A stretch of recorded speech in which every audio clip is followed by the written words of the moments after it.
Православните христијани денес празнуваат Лазарова сабота. Со тоа се означува почетокот на страдалната седмица која му претходи на Воскресението Христово Великден.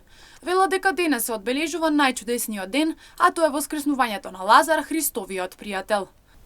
Светата православна црква денес си споменува за едно чудо, веќе кога влегуваме во оној финален период на великите пости и си спомнуваме за последните денови од Христовиот живот овде на земјата.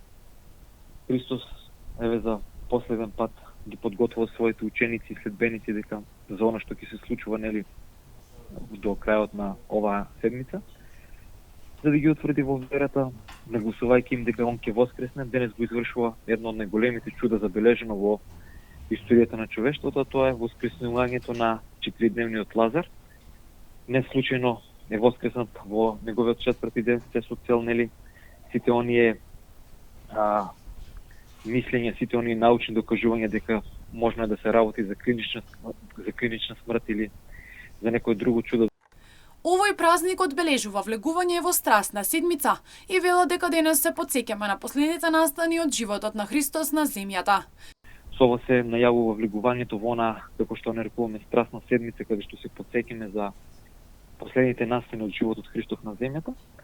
И поради многобројните слави и мендини кои што ги има во овој великопостен период, па така од практични причини ги апелираме и ги замолуваме сите славеници кои што го носат името на Христовиот пријател Лазар, доколку го слават ово име да имаат своји слави, сето тоа да биде скромно, достоинствено, трпеза да биде постно. Од православната црква апелираат и ги замолуваат сите славеници кои денес го празнуваат овој празник да поставуваат постна трпеза и да биде скромно и достоинствено како што доликува на нашите христијани.